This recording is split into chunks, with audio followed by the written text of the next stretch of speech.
En esta mañana vamos a tocar el tema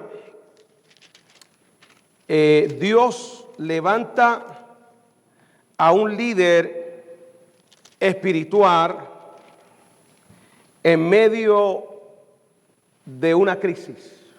Dios levanta a un líder en medio de una crisis espiritual. Amén. Y vamos a ir a Jueces capítulo 6. Cuando lo tengan, digan amén.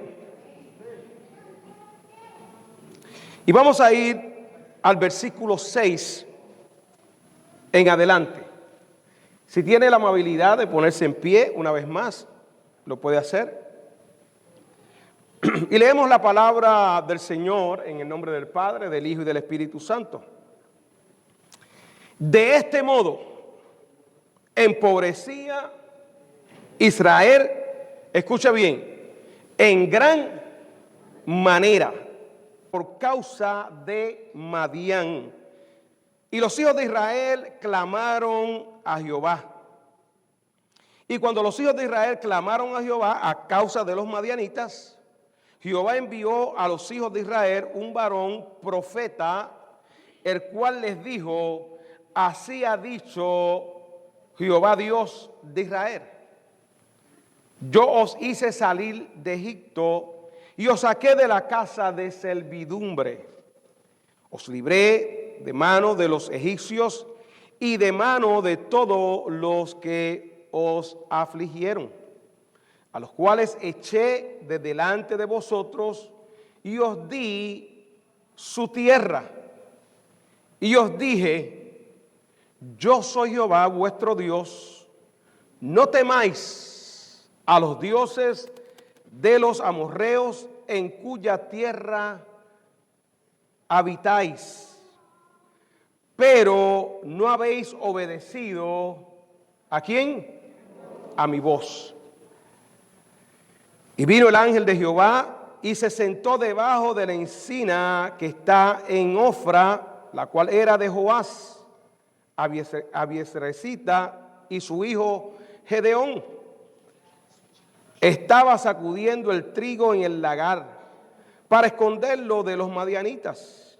Y el ángel de Jehová se le apareció y le dijo: Jehová está contigo, varón esforzado y valiente. Y Gedeón le respondió: Señor mío, si Jehová está con nosotros, ¿por qué nos ha sobrevenido todo esto? ¿Y dónde están todas sus maravillas que nuestros padres han contado, diciendo: no nos sacó Jehová de Egipto? Y ahora Jehová nos ha desamparado y nos ha entregado en mano de los madianitas. Y mirándole Jehová le dijo: ve con esta tu fuerza y salvarás a Israel de la mano de los madianitas. ¿No te envío yo? Entonces le respondió: Señor, ¿con qué salvaré yo a Israel? Aquí mi familia es pobre en Manases y yo el menor en la casa de mi padre. Jehová le dijo: ciertamente yo estaré contigo y derrotarás a los madianitas como a un solo hombre. Que Dios bendiga su santa y divina palabra en esta mañana. Padre, gracias una vez más porque me permite, Señor, estar en este púlpito para, Señor, compartir el mensaje de tu palabra. Unge mis labios, pon gracia en mi vida, Dios, unción fresca, Dios, para que tu pueblo, Señor, pueda ser ministrado en esta hora. Tú conoces la necesidad, Señor, que hay dentro del pueblo, y te pido, Dios, tú como Dios que lo sabes todo, Padre, que en esta hora tú tomes control de mí, Dios, y me uses como un instrumento para tu gloria. Gracias te doy la gloria a ti, la honra, en el nombre de Jesús. Amén, amén, amén y amén. Dios levanta un líder en medio de una crisis espiritual.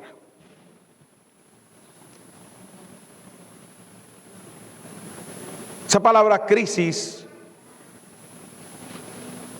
Sabemos que cuando nosotros meditamos en la palabra crisis, es una palabra que tiene unas connotaciones profundas. La vida hay crisis y los seres humanos pasamos por crisis a menudo. Crisis emocionales, crisis en la familia, crisis en los matrimonios. Y una crisis trae cierta desorientación, cierto desbalance. En algún momento hay confusión, hay desacuerdos, muchas veces se va la paz. Una de las crisis que hemos experimentado como pueblo, como nación, y que ha afectado a muchos países y que todavía no se ha ido. Aquí se ha calmado, pero todavía sigue haciendo estrago en otros lugares, es el COVID-19. Ahora, cuando decimos aquí el tema nos está diciendo crisis espiritual, está especificando un tipo de crisis. No se refiere a una crisis económica, no se refiere a una crisis emocional, una crisis espiritual. ¿A qué la Biblia, a qué yo me refiero con una crisis espiritual? Cuando nosotros leemos el libro de los Jueces y profundizamos en él, dentro del contexto lo que estamos hablando es de que hubo un periodo en el pueblo de Dios, en el pueblo de Israel, donde el pueblo le da la espalda a Dios.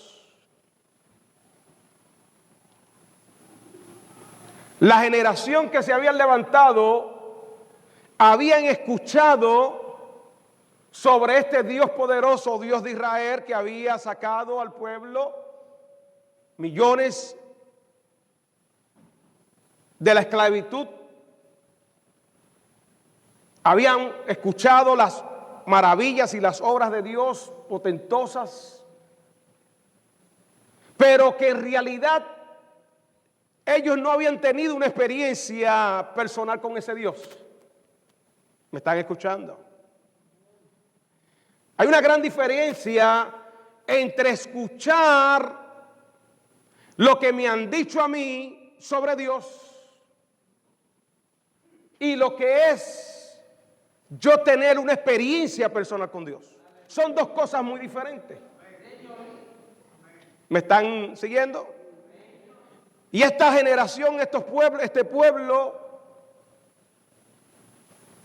había escuchado de Dios, sabía lo que a Dios le agradaba, pero se había apartado de Dios. Y a ese apartar de Dios tiene un nombre. Se llama apostasía. Apartarse de la fe. Una palabra ahí media. Diga conmigo apostasía. Apostasía es dejar a Dios, darle la espalda a Dios y volverse al mundo o volverse a adorar a aquellos dioses que antes adorábamos. Y déjeme decirle que la apostasía es algo que el pueblo de Dios hoy en día tenemos que estar pendientes que no seamos parte de esa apostasía. Si bien se habla de un gran avivamiento en la Biblia, que ocurrió en el día de Pentecostés, un derramamiento del Espíritu Santo, la Biblia, tanto Jesús como el apóstol Pablo en sus escritos, dieron advertencia sobre la apostasía. Cristo dijo en Mateo 24, dijo que por multiplicarse la maldad, el amor de muchos se iba a enfriar. ¿Qué quiso decir Jesús? El amor a Dios, el amor por las cosas espirituales, por las cosas santas, se iba a enfriar de tal manera que muchos se iban a apartar de la fe. Muchos que habían experimentado la presencia de Dios, habían escuchado el evangelio, la palabra de fe, por causa de la maldad y del mal testimonio de muchos se le olvida de que el único que salva, el único que restaura, el único que nos perdonó, el único que fue a la cruz fue Cristo. Escuche bien lo que le voy a decir. Muchas personas se olvidan de lo que Cristo hizo por usted en la cruz y empiezan a poner la mirada en otras cosas, mis amados hermanos, en la falta de los demás. Ay, yo no sé si usted me está entendiendo lo que yo lo quiero decir. Cuando usted pone la mirada en otro hombre o en otra mujer, usted puede estar pisando en un lugar falso.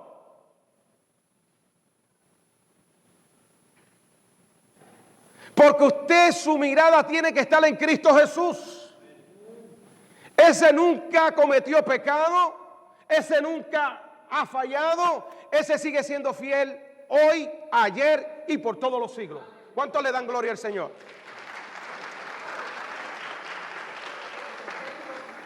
Entonces, cuando nosotros en nuestro caminar empezamos a poner nuestra mirada en nuestro alrededor y en aquel hermano, en aquella hermana, y creemos que aquella hermana o aquel hermano, porque ora bonito, porque se expresa bien, está en un estandarte así, de momento vemos a esa persona que flaquea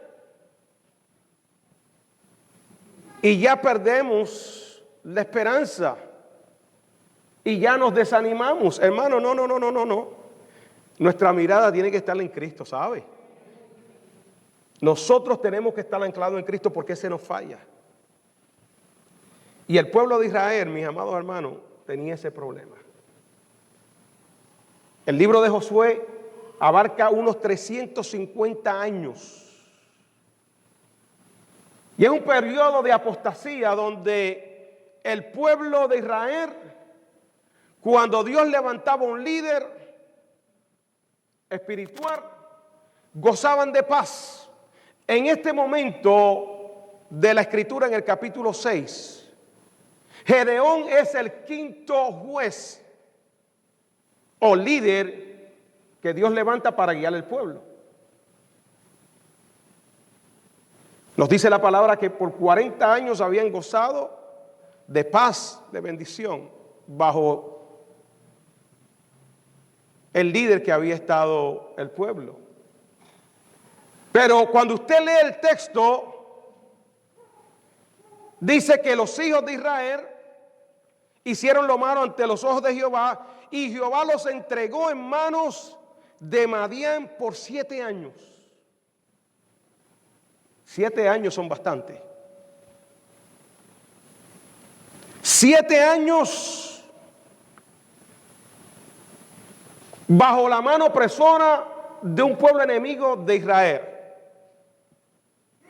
Y todo esto vino, déjeme decirle, porque ellos no habían sacado, cuando Dios le dio la tierra, Dios le dijo, tienen que sacar a toda esta gente de acá.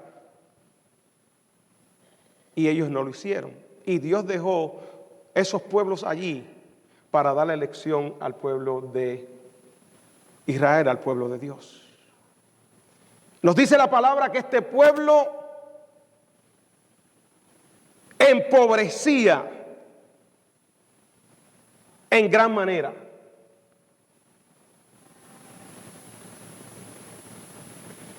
Y el primer punto que quiero decirle, mis amados hermanos, es que cuando el pueblo de Dios Cuando el creyente, cuando el Hijo de Dios se aparta de Dios, se aparta de la fe, se vuelve atrás, se vuelve al pecado, tiene que pagar unas consecuencias.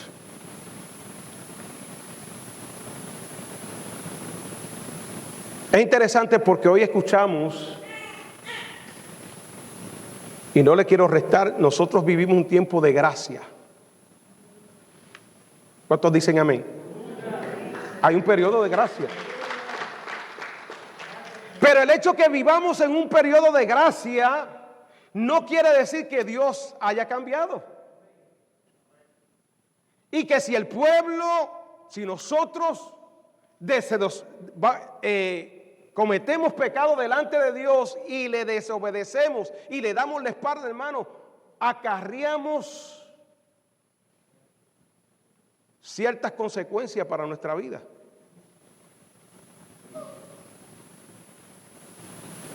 ¿Me está entendiendo lo que le quiero decir? Dice la palabra del Señor que el pueblo de Israel empobrecía en gran manera.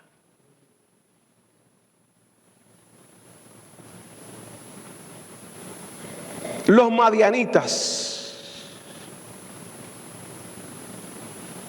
un pueblo que tenía sobre 135,000, comparado a Israel, pueblo de Dios que tenía sobre 32,000.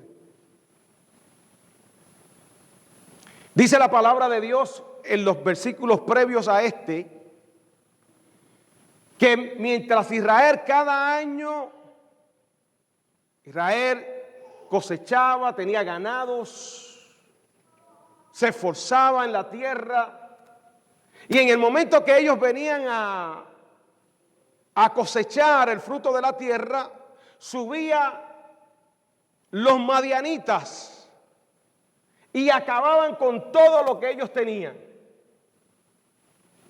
Ganados, frutos de la tierra. Tanto fue la crisis que empezaron la gente a meterse en cuevas, a hacer cuevas.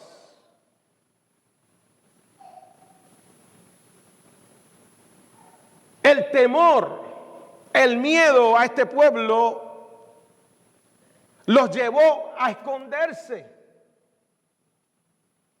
7 años, imagínese usted viviendo bajo la opresión de un pueblo enemigo. Así estaba el pueblo de Israel.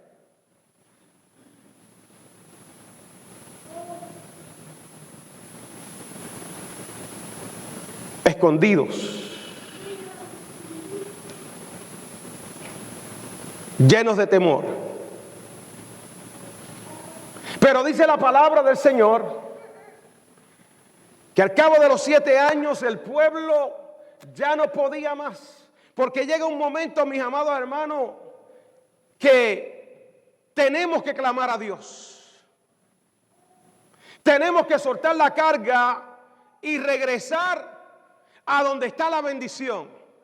¿Cuántos dicen amén? Y regresar al Dios poderoso, el Dios de misericordia, el Dios de toda protección, el Dios que puede intervenir. Y el pueblo de Dios empieza a clamar a Dios. Se torna en un arrepentimiento.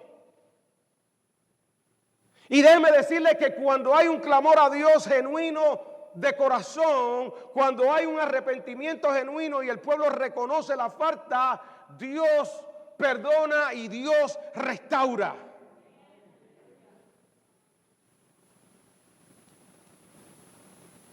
Y Dios responde al clamor de aquel pueblo. Y Dios responde mandándole un profeta. Verso 8 dice: Jehová envió a los hijos de Israel un varón profeta, al cual les dijo: así ha dicho Jehová, Dios de Israel, yo hice salir de Egipto y os saqué de la casa de servidumbre. Mire, cuando hay un pueblo que clama a Dios, Dios siempre va a responder. Y en aquel tiempo Dios usaba profetas, y en este tiempo Dios usa también a los hombres que Dios ha puesto en las iglesias. Y sobre toda cosa, la palabra profética más perfecta es la palabra de Dios. Dios nos habla a través de su palabra. Y Dios mandó a aquel profeta y le dijo al pueblo: ustedes están en la situación que están pasando por esta situación. Y de la misma manera que yo libré al pueblo, a sus antepasados, de los egipcios, y los saqué de allí con mano fuerte, también yo los voy a asistir a ustedes. Mire lo que dice el verso 10. Y os dije: yo soy Jehová vuestro Dios, no temáis. Qué lindo es Dios. Dios sabía que aquel pueblo estaba temeroso, pero Él está diciendo: no temáis a los dioses de los amorreos en cuya tierra habitáis, pero no habéis obedecido a mi voz. El ángel viene con un mensaje para exhortar al pueblo, para animar al pueblo, para señalar al pueblo, pero también para decirle: miren, ustedes han cometido pecado, ustedes se han apartado de mí, pero yo estoy aquí para ayudarle, porque yo soy más grande que los dioses que habitan en toda esta tierra.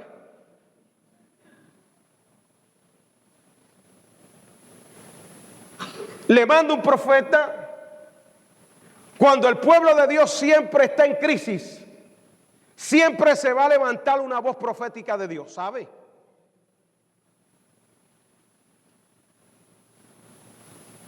De Malaquías al Nuevo Testamento hubieron 400 años de silencio. Dios no habló, no se levantó profeta. 400 años. Y se abre el Nuevo Testamento con el gran profeta que le cortaron la cabeza a Juan el Bautista,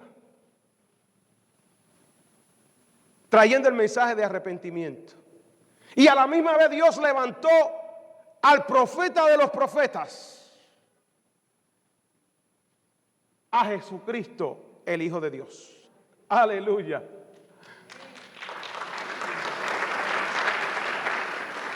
Cuando Cristo vino al mundo había crisis espiritual, pero Dios levanta y envía a su Hijo para que venga al mundo, para que todo aquel que ponga su mirada en Cristo, todo aquel que le confiese, reciba vida eterna y salvación y no se pierda. Por eso que usted está aquí en esta mañana, porque Cristo le salvó, porque Cristo le visitó, porque Dios se acordó de usted.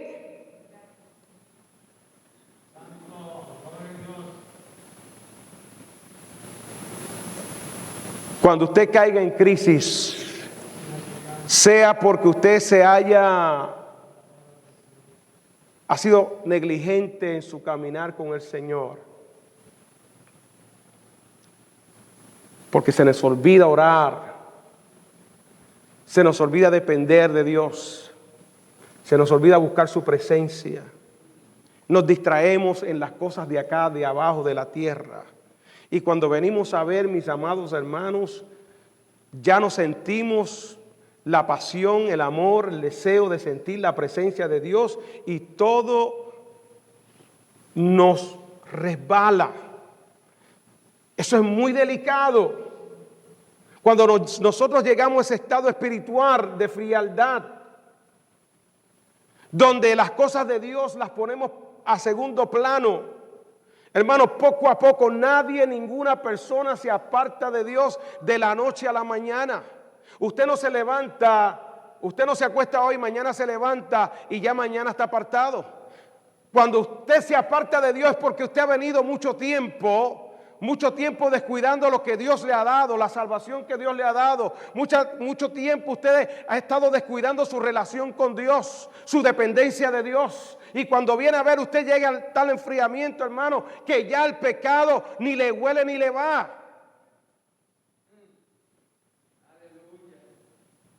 ¿Habrá algún amén por ahí?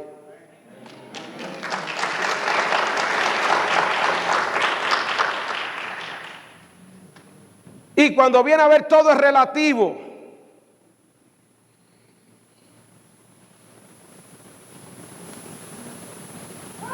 Y cuando viene a ver, hermano, está haciendo las mismas cosas que usted hacía antes.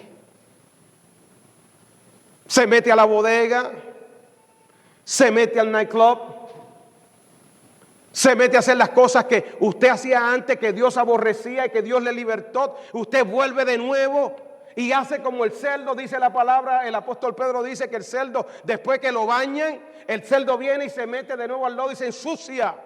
Y muchas veces los cristianos somos así. Dios nos lava con su sangre preciosa, sin mancha, nos hace nueva criatura, nos pone vestiduras nuevas, pone gracia en nosotros, y nosotros de vez en cuando volvemos de nuevo al fango del pecado y nos revolcamos en él.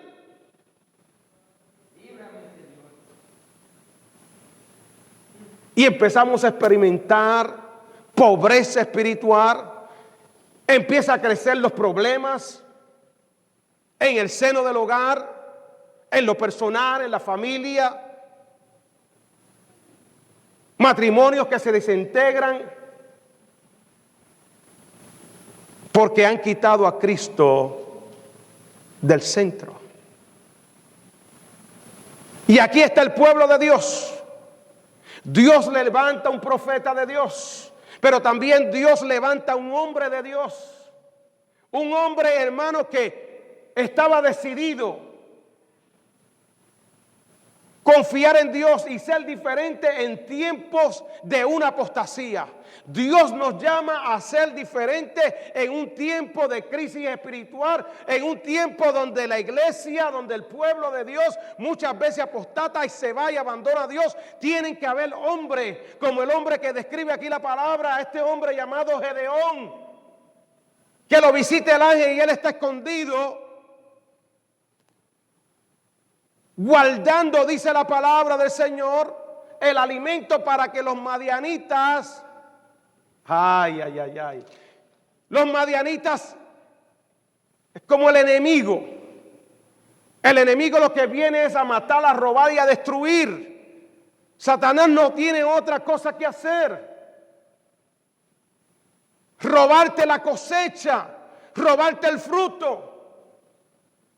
El enemigo viene para eso, pero tienen que haber hombres como Gedeón que se paren y le digan que no y confíen en Dios. Y dice la palabra que el ángel se le aparece a Gedeón. Verso 12.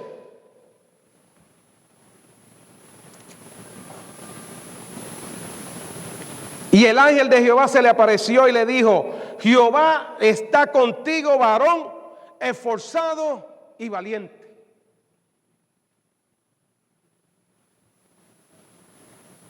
Esas son las palabras del ángel a Gedeón.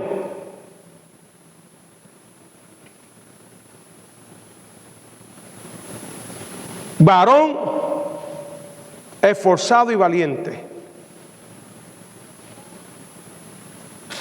Dios había mirado a Gedeón,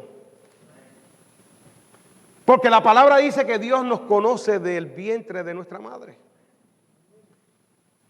Él no mira nuestra apariencia. Él mira lo que hay en el corazón, y él vio en aquel hombre, Gedeón, que de todo el pueblo que estaba allí, y a pesar de lo que estaba ocurriendo allí, aquel hombre no se dio por vencido. No se metió en una cueva. Meterse en una cueva es muy fácil, ¿sabe? Cruzarse de brazos es lo más fácil que hay. Quejarse es lo más sencillo que hay. Gedeón no se está quejando. Gedeón está trabajando y Dios se le aparece en medio del trabajo.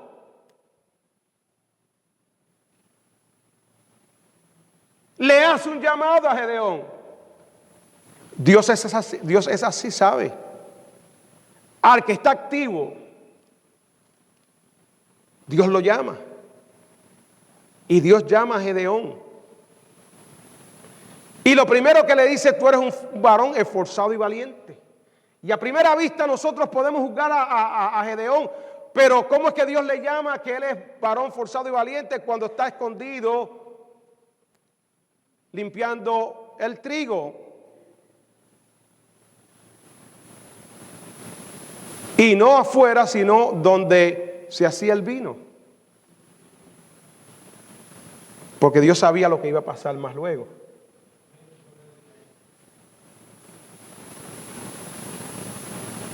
Dios nos llama, hermano. Dios sigue llamando. Hombres que quieran pelear la batalla por Él. Hombres esforzados y valientes y mujeres esforzadas y valientes que digan: no importa lo que el enemigo pueda hacerme, yo voy a seguir hacia adelante confiando en Dios. Yo no voy a temer, yo no voy a dejar que el enemigo me robe la comida, me robe mis hijos, que el enemigo me robe mis finanzas. Yo voy a confiar en Dios. Gedeón la primera cosa que le dice es: si Jehová está con nosotros, ¿por qué nos ha sobrevenido todo esto? Dios ignora lo que Gedeón le está diciendo. No le está dando una explicación porque ya Dios había dado la explicación a través del ángel al pueblo.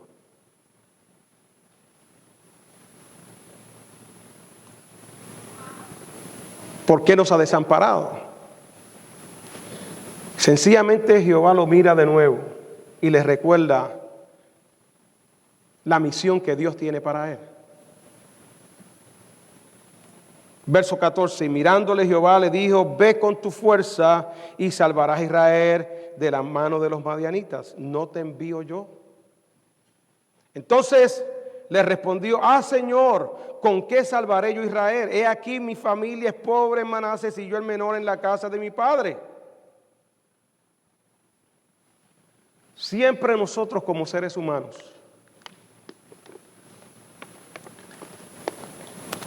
cuando yo leo la palabra del Señor, me doy cuenta que nosotros siempre los seres humanos buscamos excusas para no hacer lo que Dios nos llama a hacer. Éxodo capítulo 3. Cuando usted lee ese capítulo donde Dios llama a Moisés, se le aparece a Moisés en medio de una zarza ardiente y le hace el llamado a Moisés.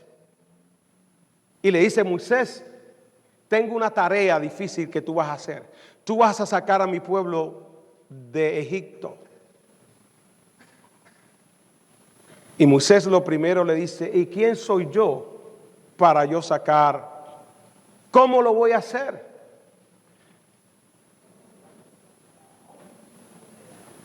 Le da excusas a Dios.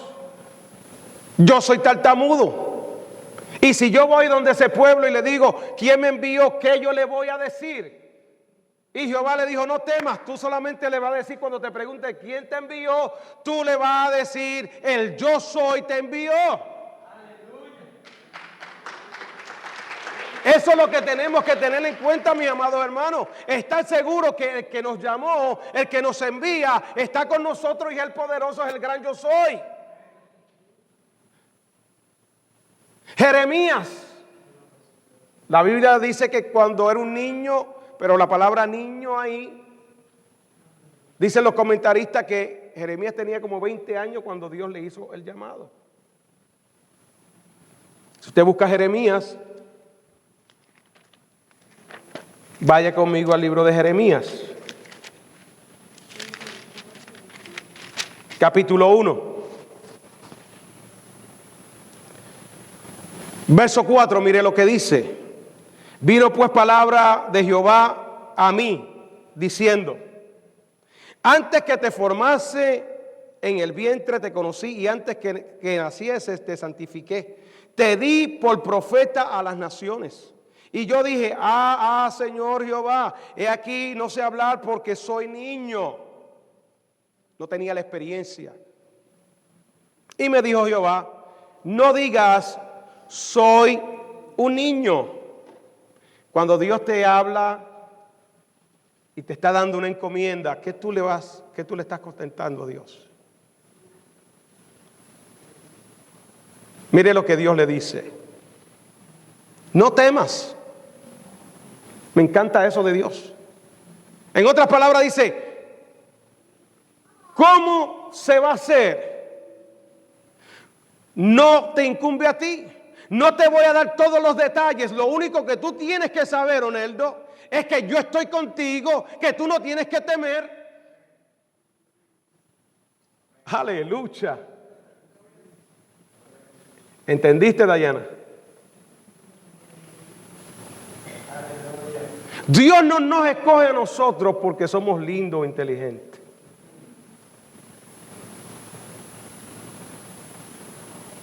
O porque seamos talentosos. Dios escoge para Él glorificarse. Gedeón decía: pero yo soy el más pequeño, vengo de una familia que no es tan importante. Y el Señor le dice: no temas. Eso no es lo importante es que soy yo el que te escogí. Soy yo el que te voy a ayudar, soy yo el que te va a dar la victoria, porque soy yo el que voy a pelear por ti. No se trata de nosotros, se trata de Dios, de su gracia, de su poder, de Dios manifestar su poder. Y Dios escoge a este hombre Gedeón, que ante los ojos de él y de quizás los demás no tenía las cualificaciones para guiar al pueblo de Israel, para pelear contra aquel ejército poderoso de 135,000 personas. Pero Dios le dice: yo te escogí, yo voy a estar contigo. Tú no tienes que temer. A Jeremías le dice lo mismo: no temas, Jeremías, no digas yo soy un niño, porque todo lo que te enviaras tú, y dirás todo lo que te mande. Ahí está el secreto. Que usted no se manda, que Dios es el que te va a dar la palabra. Aleluya. Dios es el que va a hacer. No temas delante de ellos, porque contigo estoy para librarte, dice Jehová. Jehová está contigo, mi amada hermana. Jehová está contigo. ¿Qué fuerza se ha levantado? ¿Se ha levantado los madianitas contra ti para robarte, para quitarte la paz?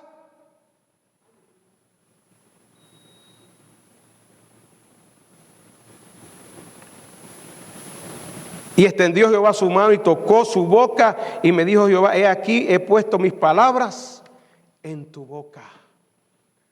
Qué lindo que Dios no nos envía solo, ¿sabe? Por eso, mi amado hermano, si hay algo que a mí me sostiene como pastor, es tener claro en mi corazón que yo no me llamé, que Dios me llamó, y que Dios conoce cada paso, cada tiempo. Dios conoce mi vida, y que Él está ahí, porque si Él me llamó, Dios me va a respaldar. Porque yo no puedo hacer esto humanamente. Hay personas que dicen: yo quiero estar en el ministerio por diferentes motivaciones. Hay gente que estudian, hay gente que quiere estar en el ministerio porque quieren ser visibles, porque quieren recibir la atención de la gente. Yo no sé qué atención es la que se le da, porque somebody have to explain that to me.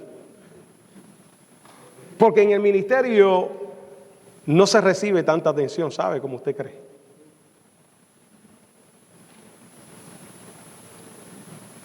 Si usted está pensando que usted va a venir al ministerio y todo el mundo lo va a recibir así de los brazos, ¡ay, qué lindo el pastor! ¡Ay, qué lindo el siervo! ¡Ay, qué linda la sierva de Dios! Bájese de esa nube, ¿sabe? Sí, hay momentos bonitos, pero hay momentos que usted recibe su pedra, ¿sabe? Y hoy la gente te dice te amo y te quiero, pero mañana se le olvida. Y te dice, pastor, yo estoy con usted, cuente conmigo. I love you. I love you, pastor. Pero al otro día, usted dice, adiós, ¿y dónde está el amor? El pastor no me llama. El pastor no me quiere. El pastor me negó el saludo. Y todo es el pastor. Y cuanta cosa mala hay en la iglesia es el pastor. Pero anyway, ese es otro tema. Pero mire, hay felicidad y hay gozo, ¿sabe? Porque es bueno saber que Dios está de nuestro lado. Y que nosotros nos tenemos que enfocar en lo que realmente es importante, hermano. Y es llevar el mensaje de la palabra de Dios. Es llevar el mensaje de salvación al que está perdido. Es llevar el mensaje a aquel que no ha conocido a Cristo y darle esperanza y decirle, mira, tú eres pecador y tú estás bajo la ira de Dios. Pero hay un Cristo que fue a la cruz del Calvario. Dios levantó un profeta, al Hijo de Dios, su propio Hijo lo envió a la tierra para que Él fuera a la cruz por ti y te diera salvación y vida eterna. Así que si tú no tienes salvación en este día, yo te tengo que dar la buena noticia que Cristo vino al mundo y murió y dio su vida por ti.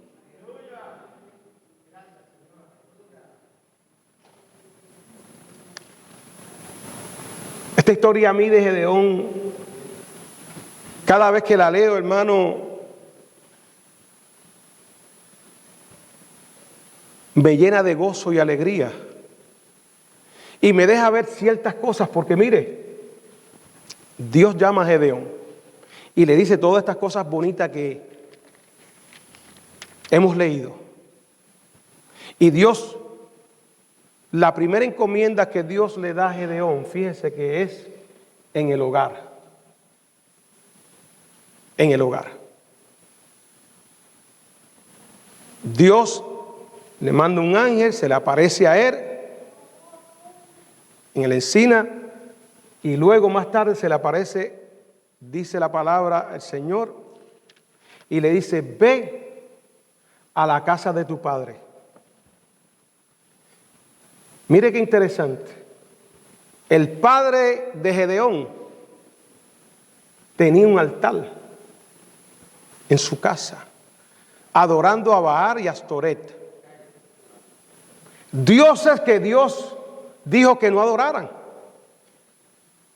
Haciendo cosas que Dios le dijo que no hicieran. Cosas que traen, que son abominación a Dios porque es idolatría. Porque eso es lo que pasa cuando la gente se apartan de Dios, van a dioses que Dios ha dicho que no les sirvan. Y allí estaba el papá de Gedeón con un altar en su casa.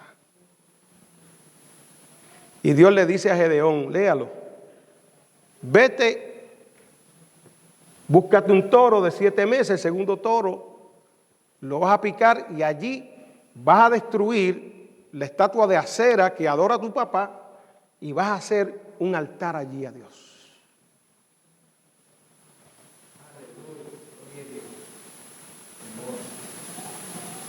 Hoy nosotros no hacemos altares así, ¿verdad?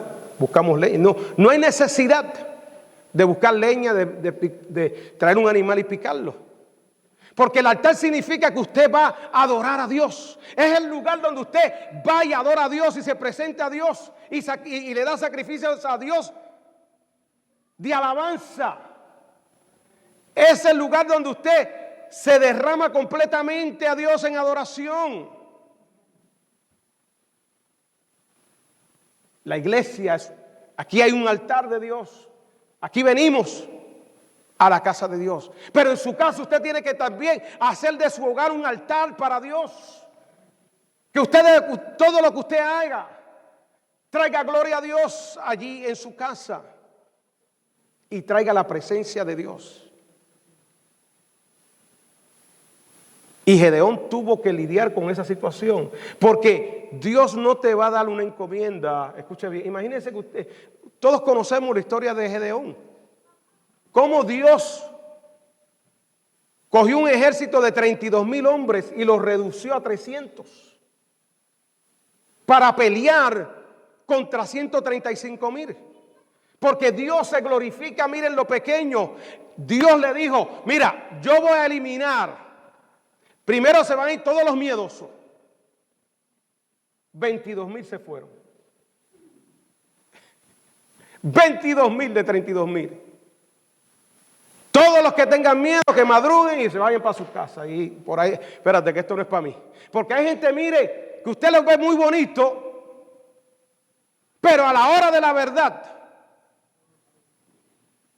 coge miedo y buscan pretexto. Primero le dicen, pastor, cueste conmigo que yo voy a hacer lo que sea. Pero en el momento que se necesita, ay, pero es otro asunto diferente. Y Dios le dijo, mira, elimínate todos los que tengan miedo, porque esto no se trata de miedoso. Esto se trata de esa gente valiente y esforzada, que le crean a Dios. 22,000 se fueron. Capítulo 7. Quedaron 10,000. Y Dios le dice, todavía es mucho. Todavía es mucho, porque ellos se van a creer, si ganan, se van a creer que fueron ellos mismos. Vamos a eliminarlo. Le dijo, vamos a llevarlo a las aguas. En las aguas, en el río, ahí es que vamos a saber quiénes son los que son. Los que se arrodillan, a esos tú despídelo. Los que no dejan sus armas y beben el agua como lame el perro, esos son los que yo necesito. Y ahí se fueron descualificando solamente 300. Y con esos 300, Dios le dio la victoria y la salvación al pueblo de Israel a través de Gedeón.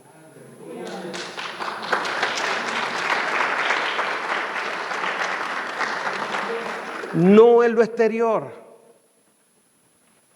Las armas de Dios no son carnales.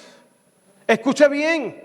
Las armas de Dios son espirituales para derribar fortalezas, dice la palabra del Señor. No se trata del exterior, no se trata de lo emocional. Hay gente que se emociona. Servir a Dios no se trata de vivir bajo las emociones.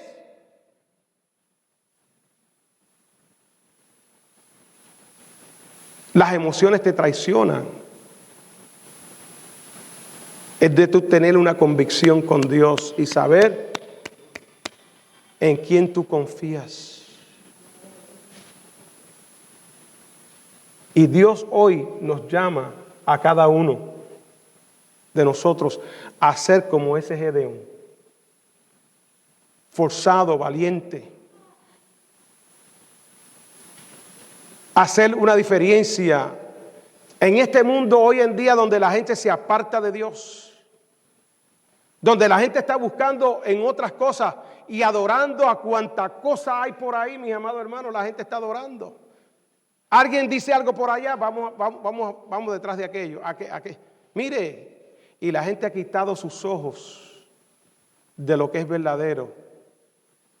Y aún gente del pueblo de Dios, que un día adoraban a Dios y cantaban a Dios y hacían cosas para Dios, usted hoy en día los ve, hermanos, afuera, empapados en el pecado. Y Dios tenga misericordia. Para que si Cristo venga, no los encuentre en situación, porque entonces serán parte de la gran tribulación.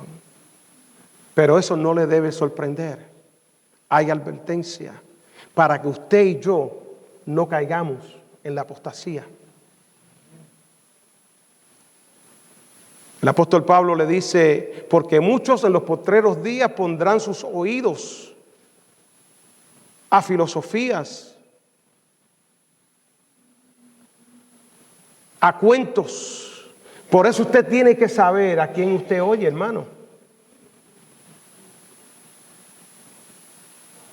¿De qué fuente usted se alimenta? La palabra dice que en los postreros días, y estamos viviendo en los postreros días, se levantarán falsos maestros.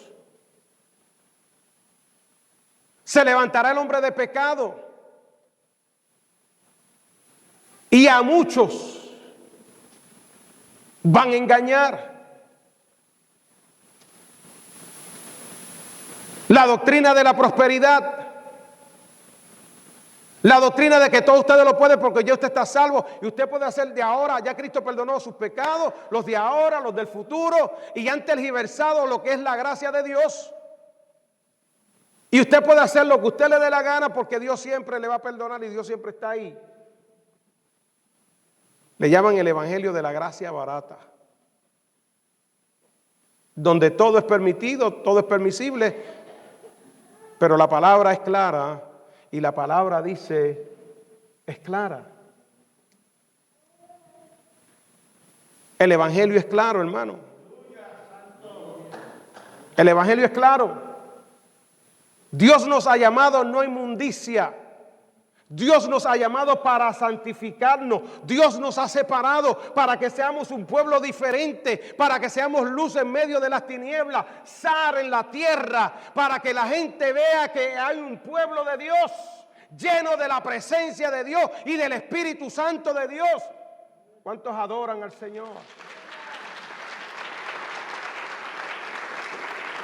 Hagamos la diferencia y respondamos al llamado del Señor, no a quedarnos con las manos cruzadas, sino a pelear la buena batalla, amén, llenarse de la presencia de Dios, armarse de la armadura de Cristo y pelee por su familia, pelee por sus hijos, pelee por su vida. La hermana que tiene el esposo inconverso, pelee. No pelee con el hermano, pelee con Satanás y vaya delante de la presencia de Dios y exponga su caso y diga: Señor, toca el corazón de este hombre, toca el corazón de esta mujer, toca el corazón de mis hijos. A eso es lo que nos ha llamado Dios. A que el enemigo no le robe la bendición. A eso la palabra le llama esforzado y valiente. No es ponerse los guantes para pelear. Es para orar. Es para orar. Es para que cuando usted ve a esa persona, usted tenga compasión de la persona. Porque no tiene a Dios. Las personas cuando no tienen a Dios dicen cosas, cometen locura. Y usted tiene que tener buen discernimiento y decirle: tú sabes una cosa, Cristo te sigue amando. Y Cristo está tratando contigo. Y tú estás reverde, pero tú tienes que buscar de Cristo. Y tú tienes que tornar tu vida a Cristo. Cristo es el único que te puede llenar tu corazón. Y esa amargura que tú tienes, Cristo es el único que te la puede quitar. Eso se llama esforzarse. De eso la iglesia, todos nosotros tenemos que pedirle a Dios: Señor, ayúdame a ser un varón y una mujer esforzada y valiente. Y obedecer lo que Dios me manda hacer. Y el resto se lo dejamos a Dios. No es tu batalla. La batalla es de Dios.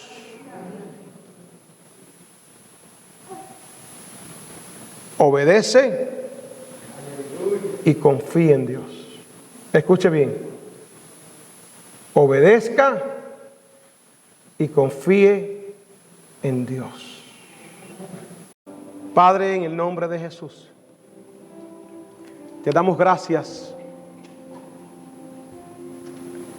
por tu palabra.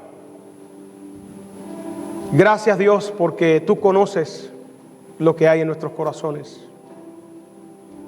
Y gracias, Dios, porque tú siempre apareces, Señor, para decirnos que no tenemos que temer, que tú estás con nosotros, que tú nos vas a dar la victoria, Señor. Y yo te pido que en esta hora, Señor, aquellos que se sienten con sus brazos caídos, que tú les visites en esta hora y tú les levantes. Aquellos, Dios, que están en medio de la batalla, que están pasando, Dios, momentos difíciles, donde su fe ha sido probada, Dios, donde están experimentando, Dios, momentos de turbulencias. Yo te pido, Dios, que en esta hora tú pongas tu mano, visita los hogares, visita los matrimonios, reprendemos al enemigo, Señor, reprendemos, Señor, todo ataque de esos madianitas que quieren robar la bendición y el fruto, Dios, por los cuales hemos trabajado. Haz un cerco, Dios, sobre tu pueblo. Cobíjales, Dios, con tu presencia. Ayúdanos, Dios, a seguir confiando en ti. A hacer, Dios, lo que tú nos has llamado a hacer, que es, Señor, expandir el reino de los cielos. Expandir tu presencia, Señor, a través de tu palabra y del Evangelio. Y restaurar los hogares con palabras de esperanza. Restaurar al caído, Dios. Restaurar al perdido. Gracias por tu Evangelio. Si hubiera alguno, Dios, en esta mañana que no te conoce, que no conoce a Jesús, permite que en esta mañana, Dios, pueda tener un encuentro contigo, Señor. Que en esta mañana, Dios, tú le visites. Que si está clamando ahí, Dios, en esta hora, por perdón, por misericordia, por salvación, que en esta hora, Dios, tú le otorgues, Dios, ese perdón y ese regalo de gracia para la gloria de tu nombre. En el nombre de Jesús. Amén y amén. Dios les bendiga y Dios les guarde.